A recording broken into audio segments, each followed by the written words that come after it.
Snake. You were there that day, weren't you? The tall kid in the jacket. That was you, wasn't it? Yes, I was. You are correct, Detective. Junpei's mind was blank, withdrawn from the world. Somewhere far away you could hear Seven and Snake talking. Don't misunderstand me. I told you before when Zero threatened me. There was nothing I could do. I couldn't say anything about what had happened 9 years ago. So you're saying you're not working for Zero, right? Of course not. Clover, what about you? Hey, come on! You really think I'm working with Zero? I told you before, you idiot, I was in Nevada and building Q. I did hear that a detective rescued the kids on the boat, but I didn't know it was you.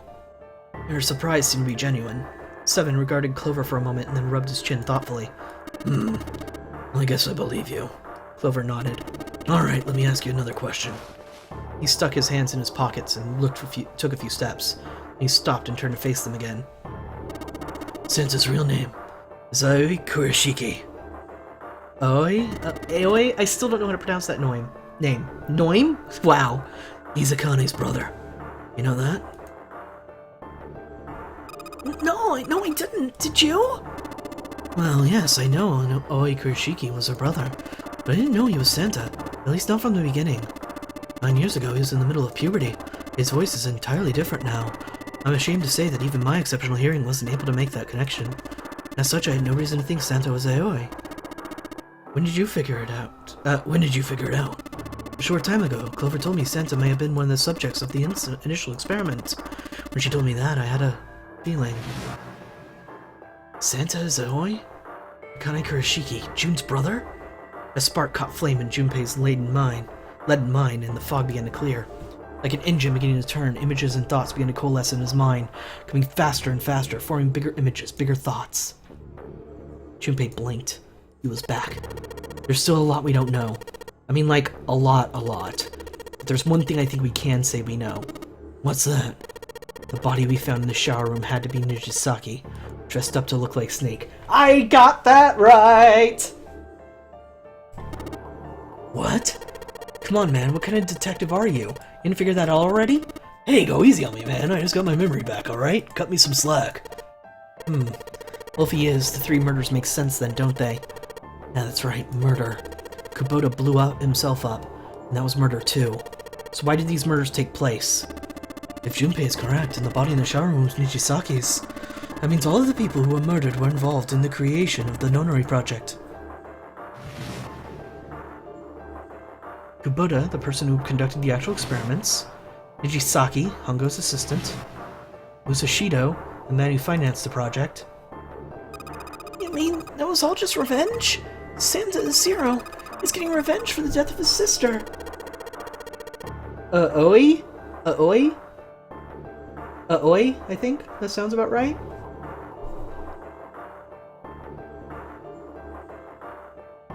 That's a little too clever, Yoshikev. No, I don't think Santa actually murdered anyone. In fact, Junpei didn't think, he knew. Couldn't explain why or how, but he had no doubt that Santa had killed no one. Perhaps the madness of the last several hours was finally driving him insane, but Junpei had ceased to be surprised at sudden knowledge and even begun to accept it. If I'm right, it's not hard to figure out who the next victim's going to be, is it? I'm pretty sure I don't have to tell you.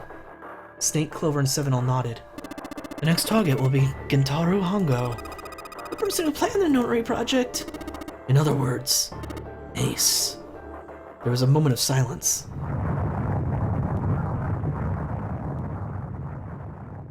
Aoi, I think? Aoi. And then the room shook. From far away, they heard the sudden rush of water. Whoa, what the hell's going on here? It must be 6 a.m. Our time is up. Shit! Come on, we need to get out of here. How? In the drawer that had held the picture was a keycard. Junpei grabbed it. I'm betting this sucker opens the exit. Come on, let's go. Is that a 0 on the card? New material has been added to the file screen. Keycard 0. Keycard is a 0 in the middle of it. 0. God damn it, Zero's just screwing with us, isn't he? What's the new thing? A picture taken 9 years ago. Okay. Just be glad they're using codenames. Well, yeah. Alright, let's just swipe this card. Junpei, look! It's unlocked! Yeah! Now we can go back to the library. Hurry up, Junpei. We don't have much time. Let's go! Alright, let's go. Aoi?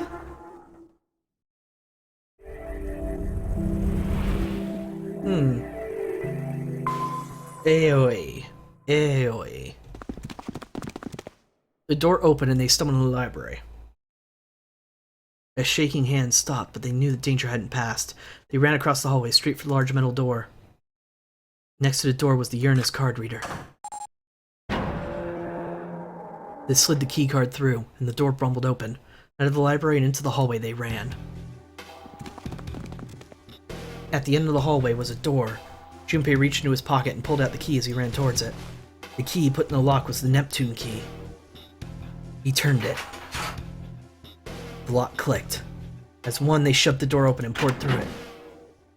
In front of them was another great metal door. Above it was a metal plaque. It read Incinerator. So this is the incinerator. This is the first time I've seen it from this side, but yeah, I think so.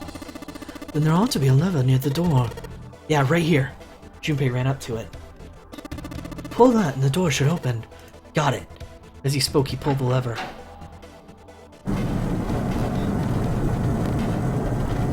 Uh-oh. I just realized something. Hold on. Before we go forward, 7 plus 2 plus 4 plus 5. That's 9! Right, I forgot. We had to get the 9 door to get here in the first place. Haven, you're overthinking things. The motor in the door groaned as it slowly ground open. There was no time to waste. As soon as the door had opened, far enough for to admit them, all four dashed through. And suddenly, there before them were the four who had parted from earlier. Ace and Lotus stood in front of the number 9 door. Santa was curled into a ball against the wall of the incinerator, holding his stomach. Then there was June. She sat slumped against the wall, exhausted. What had happened? Junpei ran towards June. He skidded to a stop in front of her and knelt down. What's wrong? Are you okay? Her face was pale and her lips dry. When she spoke, he could barely hear her. Junpei, you came to get me. Of course I did. I made a promise. I'm so glad you're here. So glad. She mumbled the words over and over weakly. Junpei could feel his heart breaking. Hey, what happened to you? I'm fine. I just fainted. I wasn't feeling very good. I'm feeling a lot better now, though. Are you sure? Yes. I just need to rest a little longer. I'm sure I'll be fine. You shouldn't worry about me. She was looking towards Santa. Junpei turned to look as well. Santa grimaced, his face contorted in pain. Seven grabbed him by the collar and roared at him. Hey! Where is it? Where's the gun? You hide it somewhere? Ugh. Despite himself, a grunt of pain escaped Santa's lips, and Seven shook him. I don't have it. I got sucker punched and they took the gun. What? Who took it? What, isn't it obvious? I took the gun. Well, this is familiar. Ace! He did indeed have the revolver in his hand. It was pressed against Lotus's temple. Ace had her pinned to him with the other arm, and she was shaking visibly. Her fiery attitude had gone, replaced by fear.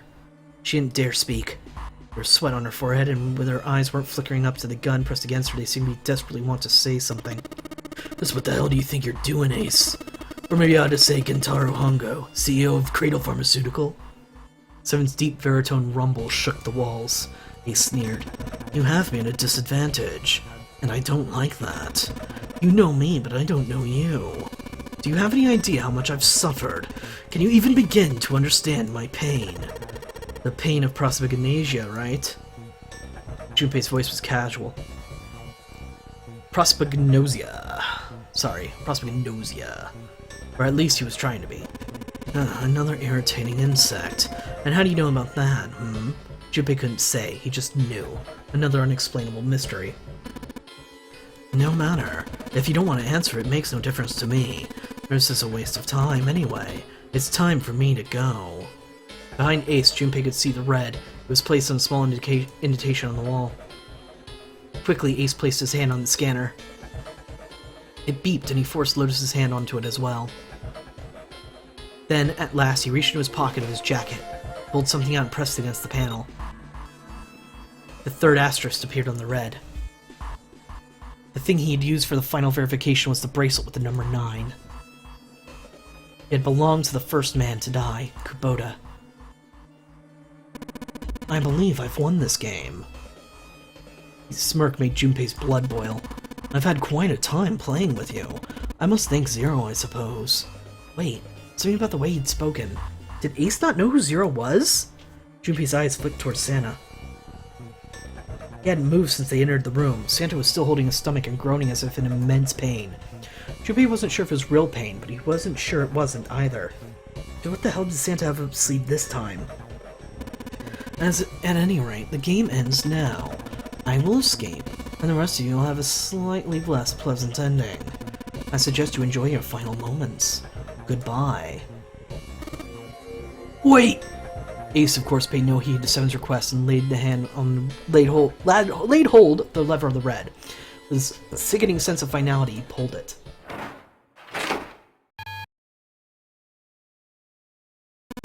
What? What? Why isn't it opening?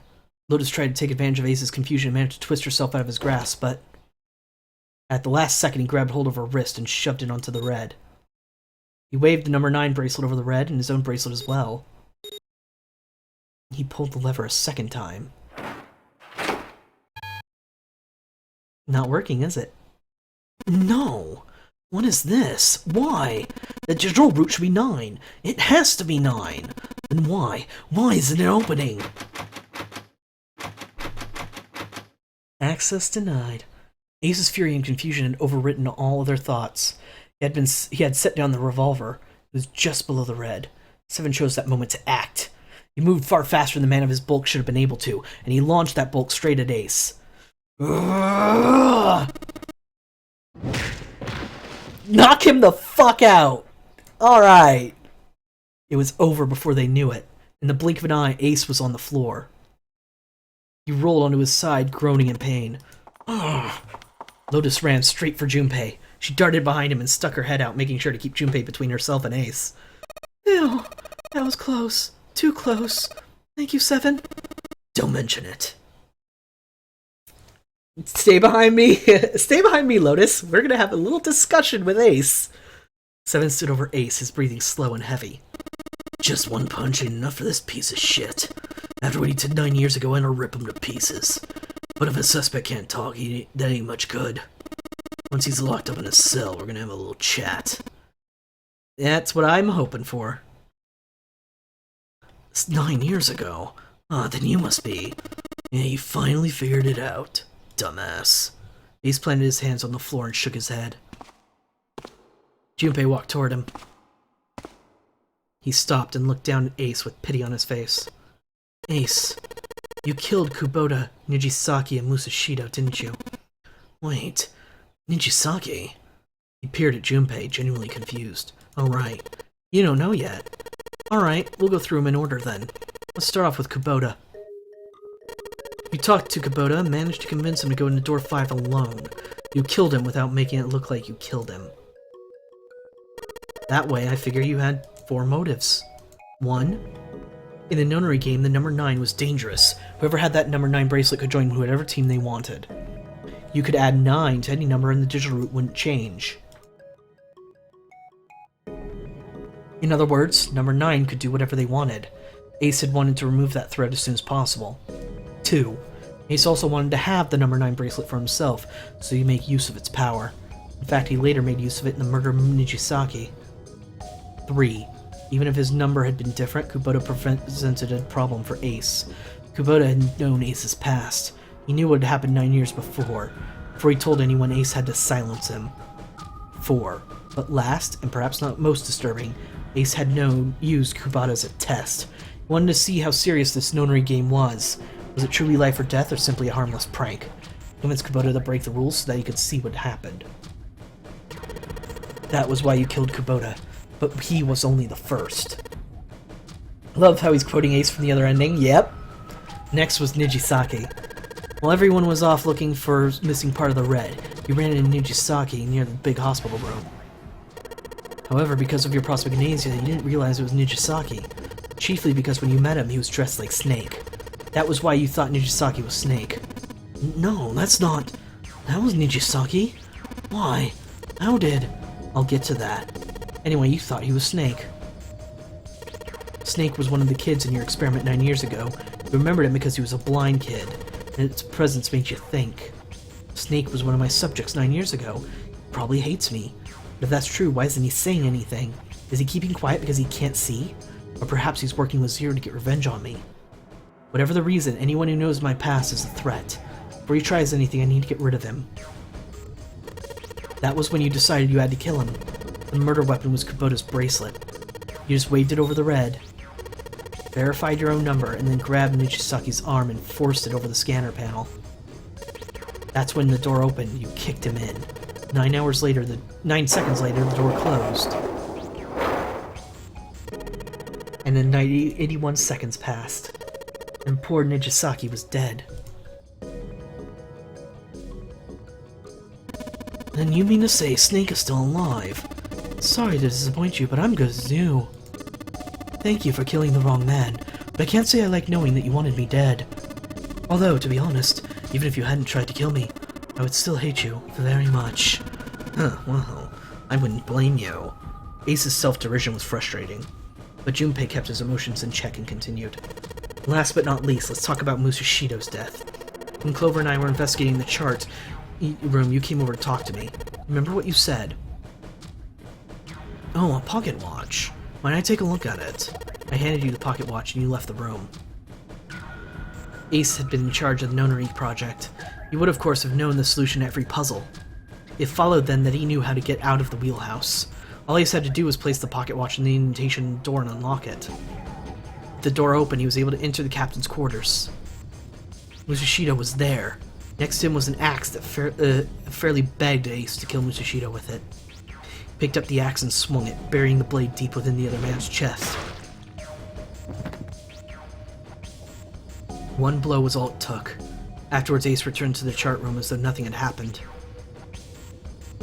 There was something I wanted to speak with you about, Junpei.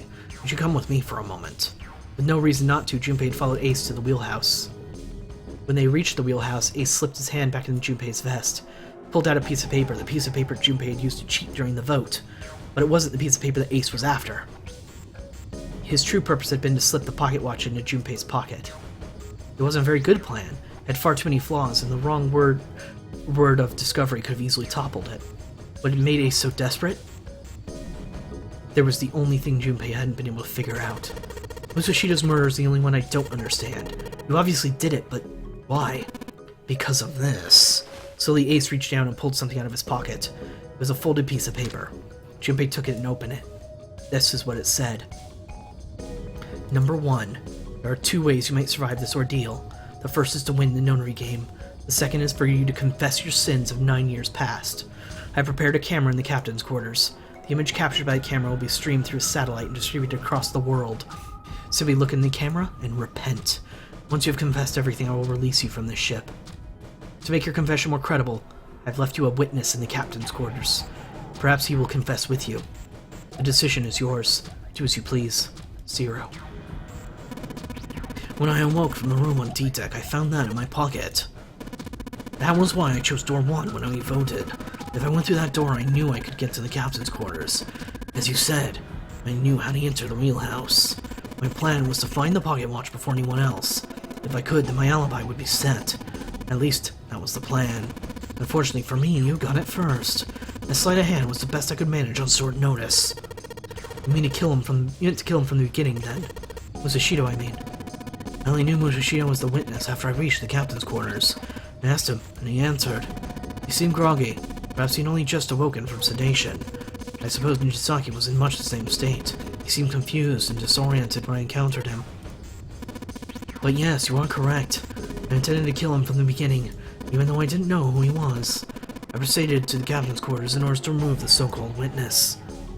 Ace had confessed everything.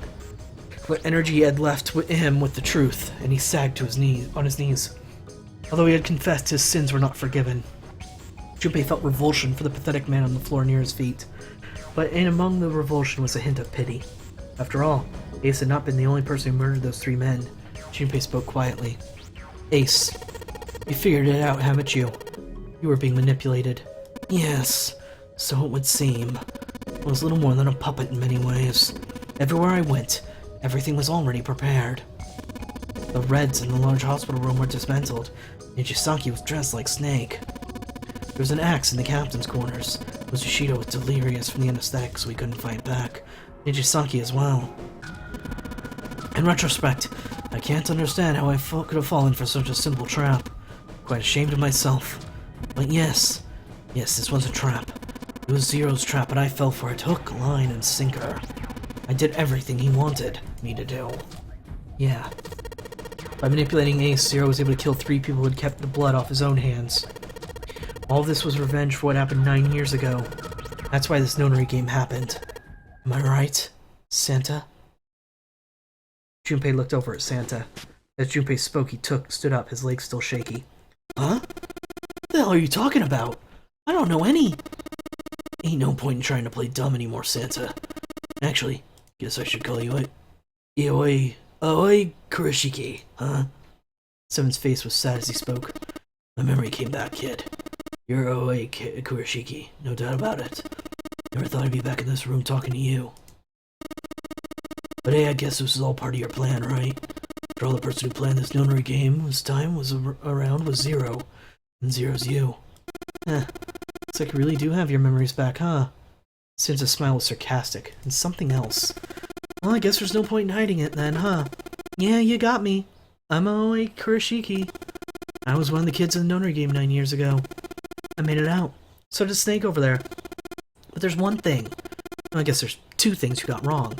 Number 1, I ain't Zero. I know who is. What? Wait, what? Sure, I was helping Zero out, but I'm really more of an assistant. Like a secretary. But an assistant's only an assistant. I didn't come up with all this. All I did was follow Zero's orders. Then, if you're not Zero, who is? Calm down there, Junpei. Didn't I say 2 things? You made one more mistake. Junpei, you just said, all of this was revenge for what happened 9 years ago. That's why this nonary game happened. You don't need to commit revenge if the person's not dead! But that's not it. Revenge isn't the only purpose. There's another reason you guys were playing the nonary game. To save someone. Save someone? Right. You were brought here to help my sister. To save Akane. What the hell are you talking about? Akane Kurashiki died 9 years ago in this room. I was there, I saw...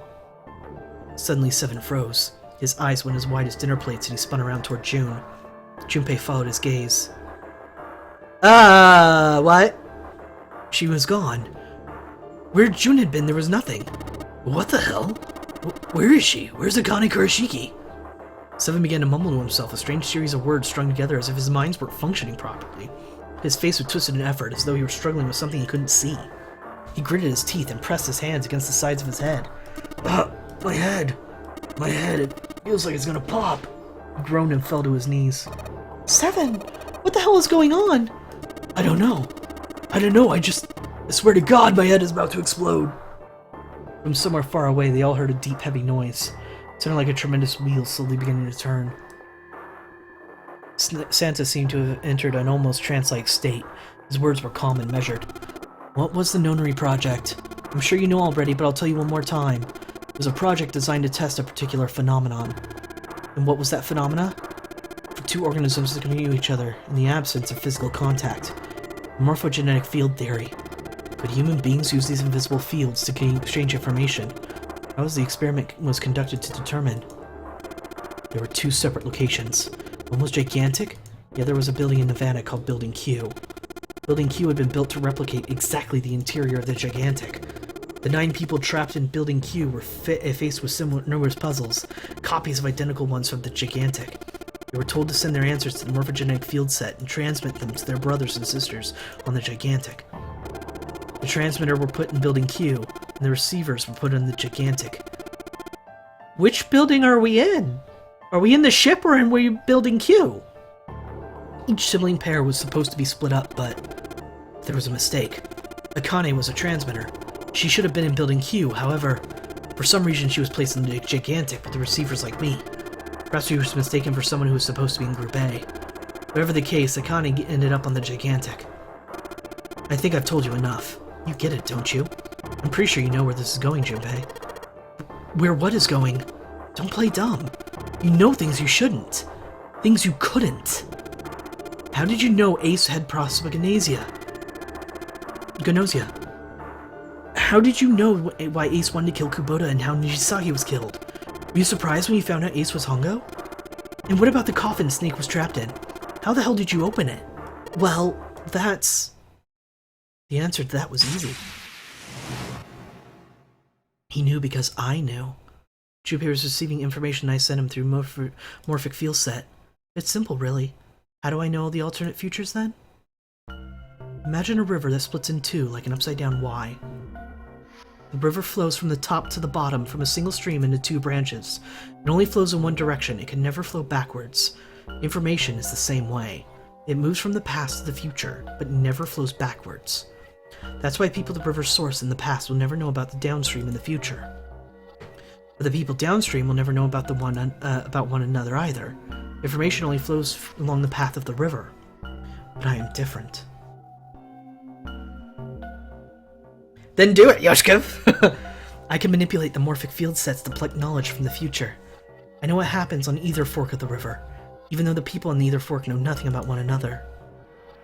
Now, who am I? I am I, the 9th letter of the alphabet, but I am also 0. No, that's not true. I'm not really 0. Not yet. As perhaps you could say I am less than 0. 0 is my future. In 9 years, I will be 0.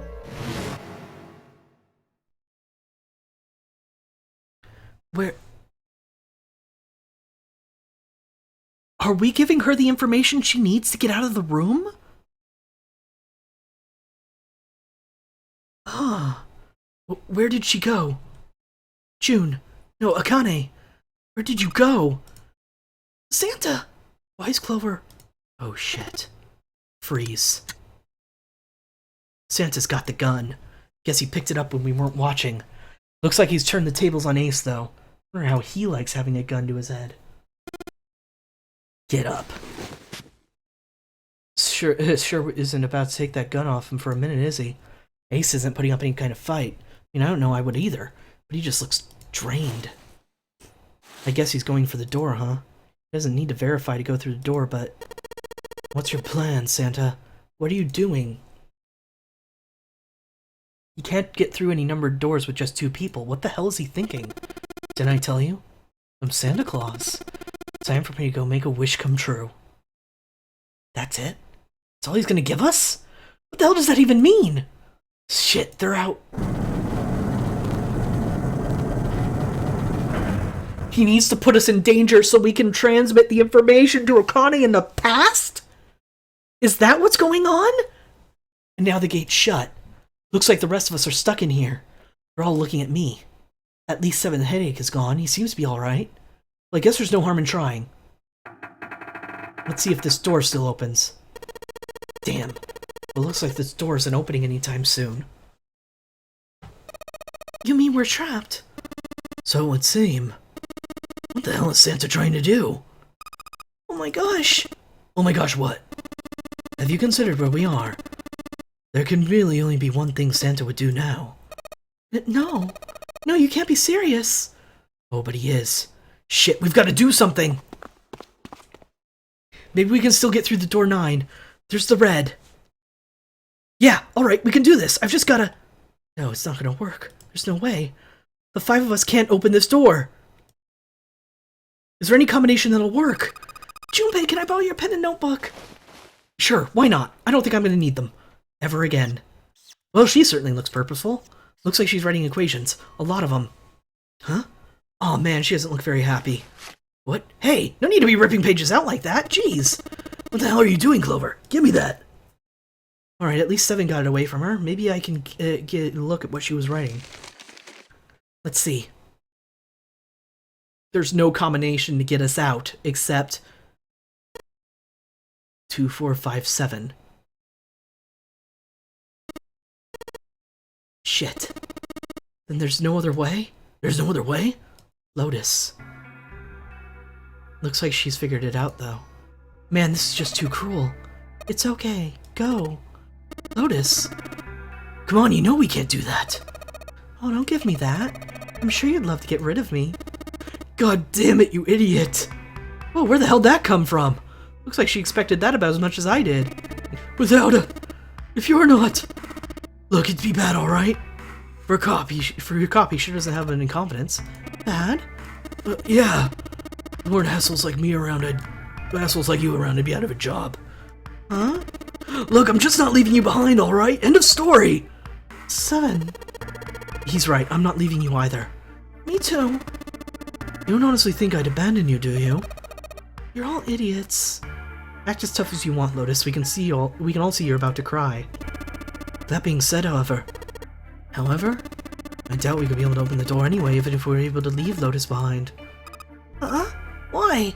Because that number before, Ace's combination, should have worked. It's rigged so we can't get through this door, isn't it? I trust you remember what happened to Ace. I couldn't see exactly what happened, but I was able to guess that he was attempting to do her there at the Red. Oh yeah. No, what is this? Why? The digital route should be 9. It has to be 9. Then why? Why isn't it opening? Just to see, why don't we give it a shot? Give it a shot? Yeah, that it is what I said.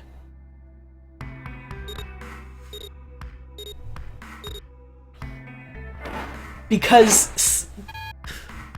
Santa needs a solution to get out of here that doesn't involve leaving anybody behind.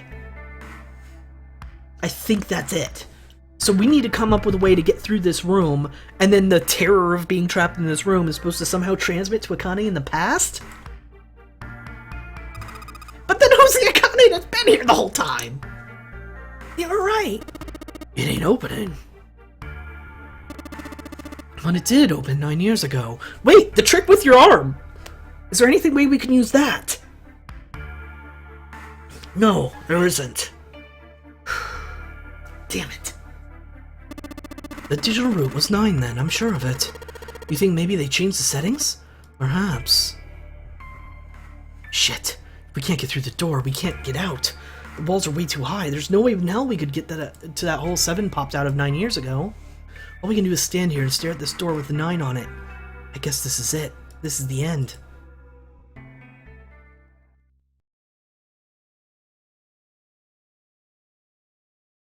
I was watching. I had watched everything that was reflected in his eyes. I was listening. Every sound that vibrated in his eardrums I heard.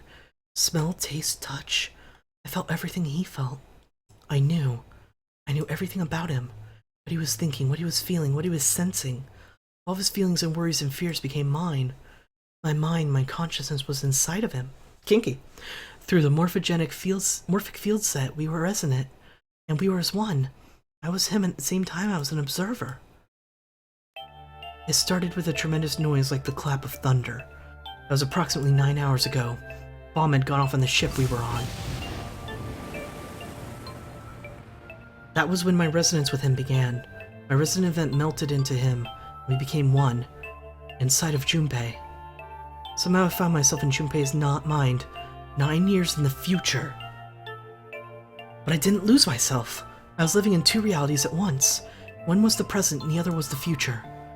Perhaps you can think of it as 2 movies showing at the same screen at the same time. Eventually it became difficult to separate them and determine which movie was which. However, if I concentrated, I was able to focus on one or the other. That's why I was able to grasp what was happening in front of me. Come on! Over here!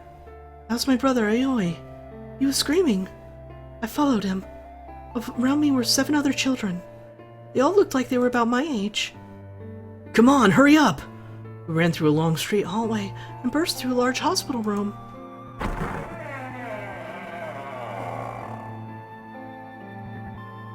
Everyone was arguing. 2 of the boys got in a fist fight. A girl watching them began to cry. I want to go home, she cried. I want to go home. Another girl slapped the crying girl and glared down at her. It had been 2 hours since the Nonary game began. We were starting to fall apart. But then all hope seemed lost. Light started talking. He was blind. 9 years later, we would call him Snake. Hello, everyone. Yes, would you come over here for a moment? He was older than most of us, and his voice had authority and dignity. The fights died down, and he gathered around him. I have a little sister. She's very important to me. Right now, she's over in Building Q and is desperately trying to send information over to me. Her name is Clover. Today is her 9th birthday. Wait, her name is literally Clover? Okay, sure. And it's her 9th birthday. Fitting! As he spoke, he pulled something from his pocket. In his hand were 9 four-leaf clovers. I was going to give these to her as a birthday present. I was outside picking them when I was abducted. I'm sure I've already told you, but I'm blind. For a man who can't see, collecting 9 of a very specific plant is... well, it's difficult. My sister means a great deal to me, and I hoped these would show her how much I cared for her. Since it's her 9th birthday, I thought 9 four-leaf clovers would be appropriate. Every one of you has a brother or sister in Building Q with Clover. For their sake, we have to survive. We have to get off this ship. Do you understand? If we're going to do that, there are 3 things you need to remember. We need trust and love. And we have to have faith in one another. If we can take all 3 of those to heart, I promise that good luck will come our way. Did you know that the leaves on the 4-leaf clover mean faith, trust, love, and luck? Those words are leaf words. So if you believe what I've told you and you understand, I want each of you to take one of these. They're a promise between friends. He gave a clover to each of us. I took one too. Eventually he was left with only a single 4-leaf clover. I had one last thing to say. Now don't you ever forget. So long as we have these, we will always be connected. Do you understand? When he finished, the tension was of only a few minutes ago before it was gone. We were calm. You are definitely, what's her name? You are definitely, oh god, Lotus's daughter. After that, we ran through the ship for a while longer and opened several of the numbered doors until we finally found a door with the number 9 on it. Alright, things seem to be on this screen mostly, so. It came to me. Yeah, that was definitely Nona. In fact, there were 2 doors with 9 on them, and we found them in the chapel. We split into 2 groups and walked through the doors.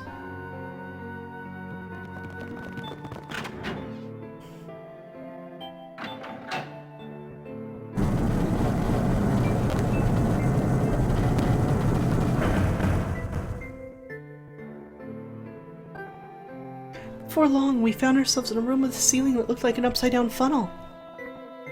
For some reason, this room had another number 9 on it. Wait! Hold on, none of this makes sense! If they had 2 completely different groups go through 2 number 9 doors, when they got here, all they had to do was go through door 9 twice, wasn't it? The first group and the second group. Why didn't they do that? For some reason, the room had another number 9, but this time it was only 1. There was only 1 door, and only 5 people could escape. What are we going to do? There aren't any other doors? We began to panic. Then, as if things had not gotten bad enough already...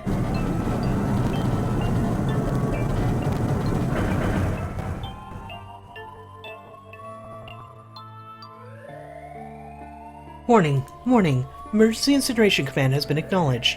Automatic incineration will take place in 18 minutes. Please evacuate the incinerator immediately. Repeat, emergency incineration command has been acknowledged. What?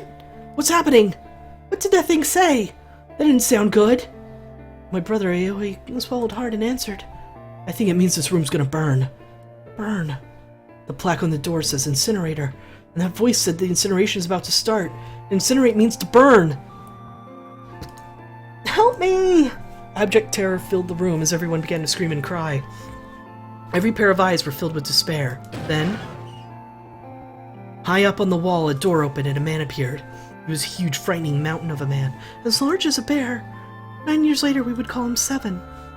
Don't worry, kids. I'm not your enemy. I'm one of the good guys. I'm a detective. I'm here to rescue you. The rest happened just like 7 had said it did. The 4 of us who had stayed behind were saved by 7. We crawled through the vent, away from the incinerator, and slid into the hall. So you can only open that last number 9 door once? Is that why we can't go through it now? We came to the other side of door 9. On the wall opposite of the door was a set of double doors. We went through those and began to run up the spiral stairs. As we ran, I led the way. Behind me were Nona, my brother Aoi, Snake, and 7. The other children, the ones who'd gone through door 9 before us, were up ahead. I could hear them cheering each other on. We ran and ran and ran. We leapt across many stairs as we could and kept running. The stairs spiraled upward like a tornado. Eventually I pulled ahead of the rest. Perhaps Donut had slowed them down. I didn't want to lose them, so I slowed down as well. I didn't stop, but I glanced over my shoulder from time to time to see if they had caught up. That was when I realized. Oh no, where is it? Did I drop Jumpy's present? I knew I'd had it with me when I passed through the vent. Then, had it dropped when we slid out? I had to go check. I had to. But I knew I couldn't tell the others. They would stop me, I'm sure of that. Yes, because it's a stupid idea! I didn't stop to think, I simply moved. I ran into Central Hall, the room that connected all the other areas of the ship, and hid in the shadows. And moments later I felt the run of wind as they passed me on the staircase. I waited until they were out of sight, and then I ran. Moved as quietly as I could down and down and down. Finally I reached the bottom deck. I ran into the hallway and looked around frantically. There it is! It was just where I thought it would be, sitting under the opening of the vent. I ran over and snatched it from the floor. As I ran towards the stairs in freedom. Wait a minute! The door to the incinerator opened and a man stepped out. Oh no, we're on the other side, right. It was Hongo. Kentaro Hongo. 9 years later we would call him Ace. Ah, wonderful to see you deciding to come back. His smile made my blood run cold. He looked mechanical, as if someone had simply pulled the corners of his mouth. Come with me. We must continue the experiment. I shook my head, eyes wide. Slowly I began to walk backwards. 1 step, 2 steps, 3 steps. Then I spun around and broke into a run. I felt Hongo's hand close over my left wrist. I said, come with me. There was an edge of insanity to his voice now. I pulled as hard as I could. No, I don't want to. Let me go. Please let go of me. I shook my body and flailed my arms, trying desperately to get Hongo to let go of me. But I was still an only child. Only a child.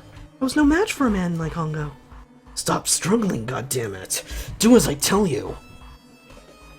He heaved on my arm, trying to pull me into the incinerator. I screamed. Then suddenly... Akane! The door to the stairs flew open. My brother Aoi burst out of it. Behind him came Seven and Snake. Akane! He cried my name again as he leapt toward Hongo. You came back. You came back, I cried out. Ah, you're too late, idiot. Hongo threw his full weight against my arm, pulling us both in the incinerator.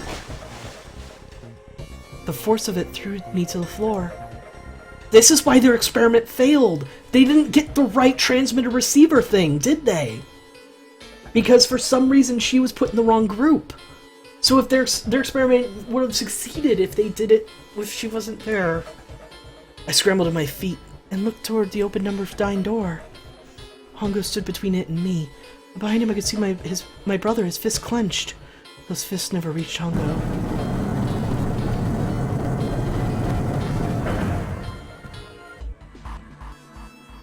With a cold, heartless screech of metal on metal, the door slammed shut.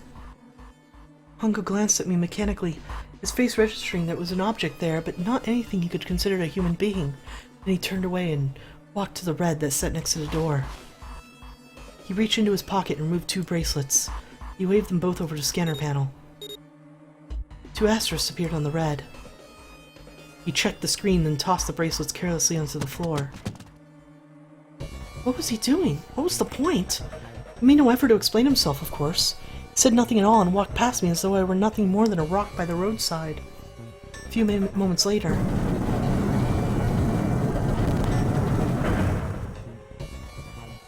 the double doors slid shut as well. Faintly, I could hear someone pounding on the door behind me. I turned around and ran toward the door with the 9. Akane! Akane! Are you okay? I could hear a voice from the other side of the door. A worried, frightened voice. Help me! My throat was already raw, but I screamed as loud as I could. My voice echoed lonely around the empty room. What should I do? I think I'm trapped in here. Where's Hongo? Went to the other door. What?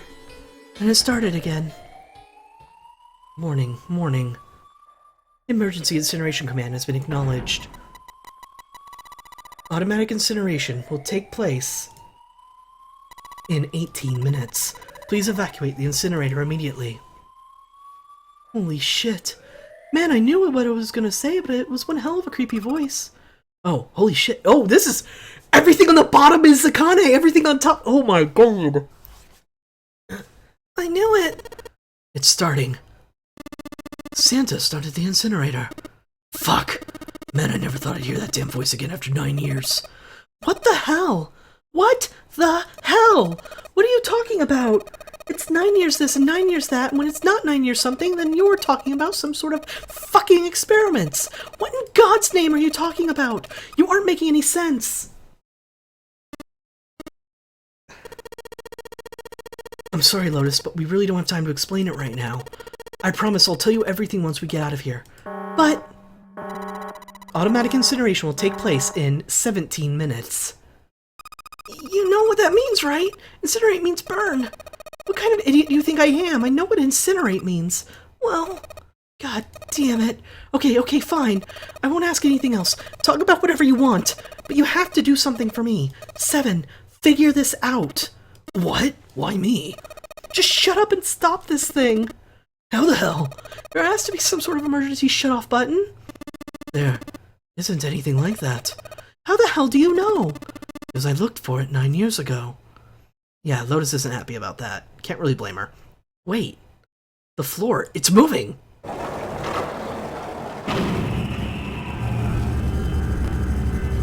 What in the blue hell is that?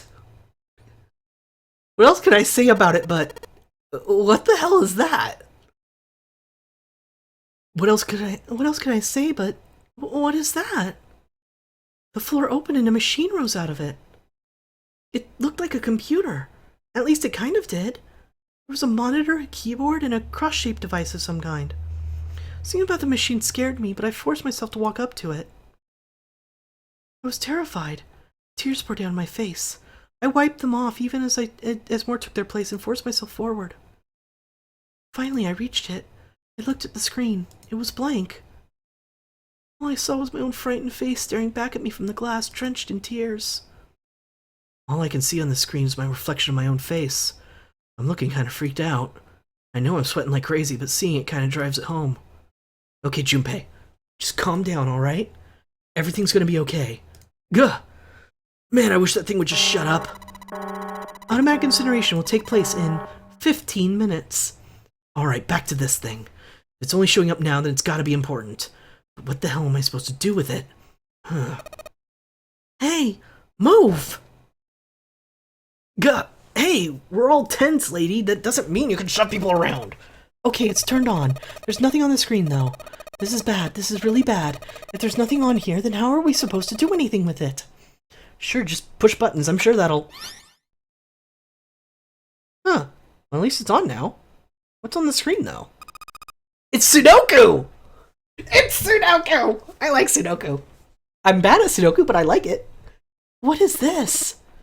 Of course Sudoku would be in this game! Sudoku's the ultimate 1 through 9, 9 being the big... Ah, that's so cool. I already know where one of them is. One is in that part. What the hell? It looks like some sort of puzzle. It's got a bunch of numbers scattered across a 9x9 grid.